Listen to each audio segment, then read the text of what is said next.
Hello friends, welcome to our channel All in One. Subscribe to learn. Today we will read the chapter Real Numbers of class 10th. We will cover this chapter in 4 sections. First, real number, Euclid's division lemma and Euclid's division algorithm. Second, fundamental theorem of arithmetic. Third, revisiting irrational numbers. And fourth and last one, revisiting rational numbers and their decimal expansions. सबसे पहले हम लोग पढ़ेंगे जो first section है real number, Euclid's division lemma and algorithm. सबसे पहले real number, the collection of rational and irrational numbers are called real numbers.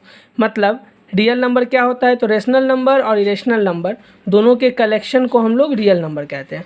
Example 1/2 -5/3 3/6 √2 √3 etcetera. √2 √3 irrational number है और 1/2 -5/3 3/6 ये सब रेशनल नंबर है।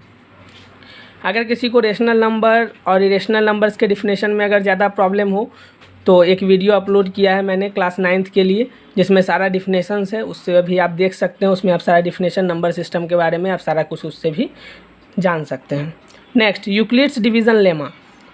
Given positive integers a and b, there exist unique integers q and r satisfying a equal to bq plus r, where r is equal to or greater than 0 and less than b। ये Euclid's division lemma है। जो दो positive integers given है a और b और दो unique integer हैं q and r, और वो सेटिस्फाई कर रहे हैं एक रिलेशन को कि a is equal to b into q plus r, जहाँ r क्या हो सकता है, 0 के इक्वल हो सकता है और 0 से ज़्यादा हो सकता है, बट b से कम होगा हमेशा। ठीक। अब यूक्लिड्स डिवीज़न एल्गोरिदम, तो Euclid's division algorithm is based on the Euclid's division lemma. यानी यूक्लिड्स डिवीज़न एल्गोरिदम जो है वो बेस्ड है किस चीज़ पे, तो यूक्लिड्स डिवीज़न लेमा पे।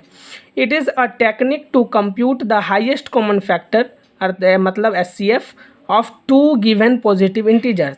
यानी ये एक टेक्निक है जिसके द्वारा हम लोग HCF फाइंड आउट कर सकते हैं किसी भी दो पॉजिटिव नंबर्स के। ठीक। अब लेमा मतलब क्या होता है, तो लेमा एक ऐसा स्टेटमेंट है जो कि प्रूव्ड है, उसके बेसिस पे हम लोग और भी नए स्टेटमेंट्स को प्रूव कर सकते हैं, और एल्गोरिदम उसी पे बेस्ड है जिस पे हम लोग कोई भी HCF फाइंड आउट कर सकते हैं मेनली किसी भी इस टेक्निक्स के द्वारा। ठीक। अब हम लोग कुछ क्वेश्चंस लेते हैं जिसके द्वारा आप इसको बना सकते हैं। तो सबसे पहले, यूज़ यूक्लिड्स एल्गोरिदम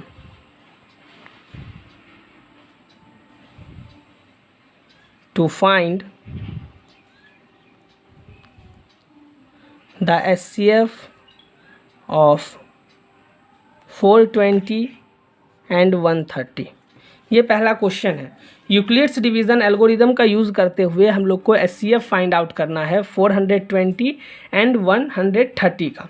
अब इसके लिए हम लोग करते क्या है, तो सबसे पहले हमको ये देखना है कि दोनों में से बड़ा कौन है और छोटा कौन है। तो इसमें तो सिंपल है कि 420 बड़ा होगा 130 से। इसका मतलब हमेशा हम लोग जिसमें अब A कौन सा हो गया, तो इसमें A हो गया 420 और B क्या हो गया 130। अब हम लोग 420 को 130 से डिवाइड करेंगे और इसमें हम लोग कोसेंट भी देखेंगे और उसके साथ रिमाइंडर भी देखेंगे। तो क्या होगा, जैसे 420 को अगर हम लोग इक्वल लिखें, अब 130 से हम लोग कितना बार इसको ले सकते हैं, यानी कितना बार में डिवाइड कर सकते हैं, कोसेंट क्या आएगा, तो 130 को अगर हम लोग 3 से मल्टीप्लाई करें तो 390 आएगा, उसके बाद प्लस 30 बच जाएगा। ठीक। उसके बाद फिर से हम लोग नेक्स्ट स्टेप में अब क्या करेंगे, जो 130 इस साइड है, इस 130 को यहाँ लेके आएंगे। अब इस 30 से डिवाइड करेंगे। अब 30 से अगर 4 टाइम में करें तो 120 होगा, फिर इसमें प्लस 10 रिमाइंडर बच जाएगा। अब जो यहाँ 30 है इसको डिवाइड करेंगे 10 से। 10 से 3 टाइम्स में हम इसको पूरी डिवाइड कर देंगे, यानी इसमें रिमाइंडर क्या बचा, 0। अब इसमें हमको देखना ये है कि किससे डिवाइड करने पे रिमाइंडर 0 आया। तो हम देख रहे हैं कि 10 से जब हमने डिवाइड किया तो इसका रिमाइंडर 0 आया। इसका मतलब इसका HCF जो है वो क्या हो जाएगा, 10 हो जाएगा। यानी हम ऐसे भी लिख सकते हैं,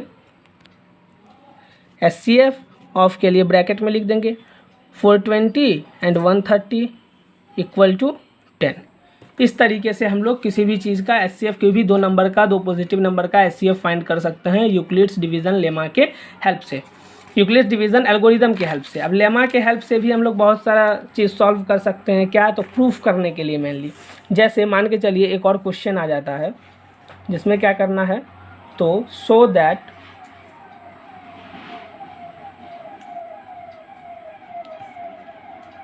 any positive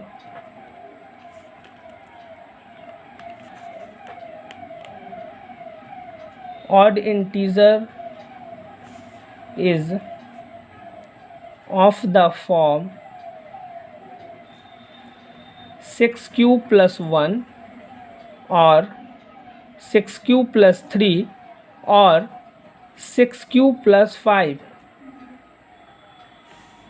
where q is some integer। Question कह रहा है कि हमको प्रूफ करना है कि कोई भी पॉजिटिव अगर ऑड इंटीजर होता है तो वो 6q प्लस 1 के फॉर्म में हो सकता है, या फिर 6q प्लस 3 के फॉर्म में हो सकता है, या फिर 6q प्लस 5 के फॉर्म में हो सकता है, जहाँ पर q कोई इंटीजर होगा। अब इसको प्रूफ करते हैं।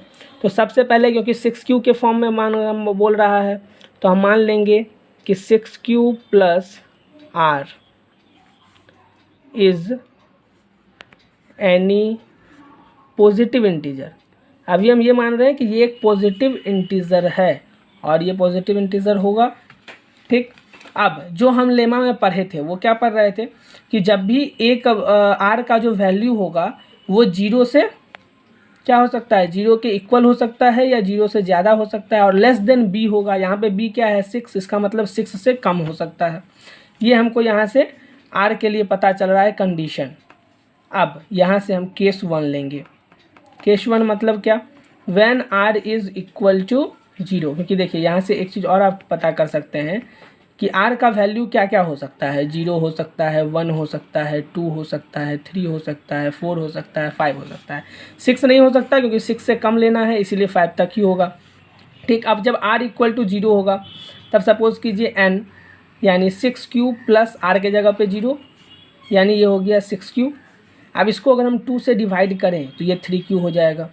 अब 2 से डिवाइड करने पे अगर ये डिवाइड हो रहा है इसका मतलब ये एक इवन नंबर हुआ या इवन नंबर के फॉर्म में हुआ, ठीक। अब इसके बाद हम केस 2 लेते हैं।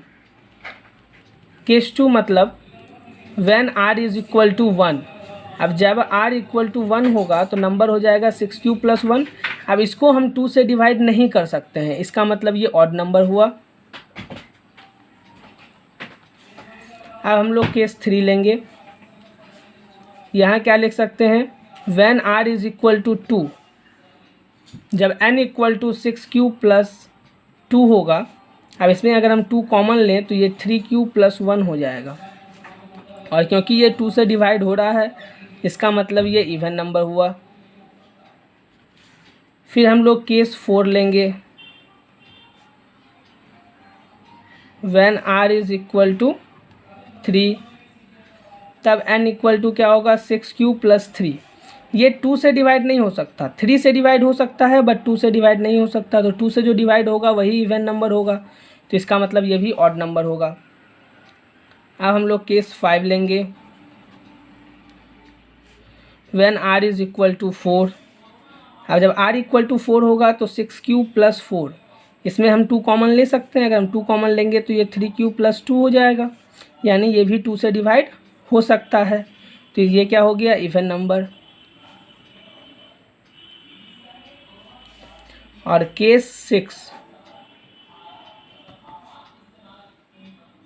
व्हेन r इक्वल टू 5, तो n is equal to 6q plus 5। इसमें हम लोग 2 कॉमन नहीं ले सकते तो ये ऑड नंबर हो गया। यानी यहाँ से हमको ये पता चला कि कोई भी पॉजिटिव इंटीजर जो अभी हमने लिया है कि positive integer 6q plus r है, जहाँ r का वैल्यू 0, 1, 2, 3, 4, 5 तक हो सकता है।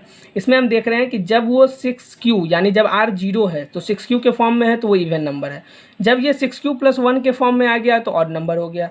जब ये 6q प्लस 2 के फॉर्म में आया यानी जब रिमाइंडर 2 था तब ये फिर इवन नंबर हो गया। फिर जब इसमें 3 है तो फिर ये ऑड नंबर हो गया। फिर जब हम 4 लिए तो फिर इवन नंबर हो गया, और फिर जब 5 लिए तो ऑड नंबर हो गया। यानी फाइनली हमको ये पता चल रहा है इसमें कि एनी पॉजिटिव इंटीजर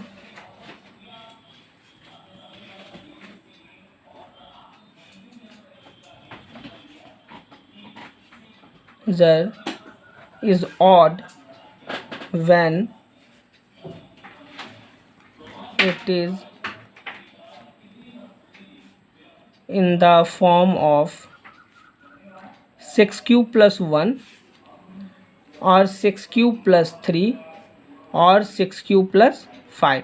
अगर वो इस फॉर्म में होगा तब वो ऑड इंटीजर होगा। अगर वो अदर फॉर्म में होगा तब वो, यानी अगर 6 क्यूब के फॉर्म में हो या 6 क्यूब प्लस 2 के फॉर्म में हो या फिर 6 क्यूब प्लस 4 के फॉर्म में हो, तो वो इवन नंबर होगा। तो इस तरीके से हम ये भी कह सकते हैं कि अगर मान के चलिए, अगर क्वेश्चन में अगर ऐसा आता है कि हमें ये प्रूफ करना है कि इवन इंटीजर है, तो उसमें भी ज़्यादा समस्या नहीं होगा, हम इजीली उसको प्रूफ कर सकते हैं। ठीक है फ्रेंड्स, इस तरीके से आप डिवीज़न लेमा का यूज़ करके इसको प्रूव भी कर सकते हैं। और अगर आपको एचसीएफ फाइंड आउट करना हो तो आप उसके लिए यूक्लिड्स डिवीज़न एल्गोरिदम की हेल्प से आप उसको भी फाइंड आउट कर सकते हैं। क्योंकि वीडियो ऑलरेडी 11 मिनट का हो चुका है, तो अगर ज़्यादा बड़े वीडियो होते हैं तो जनरली क्या होता है कि हम लोग उसको सही तरीके से देख नहीं पाते और उसको सही तरीके से कॉन्सेंट्रेट नहीं कर पाते हैं। इसलिए अभी इस वीडियो में यही 2 क्वेश्चन तक हम लोग रहने देंगे।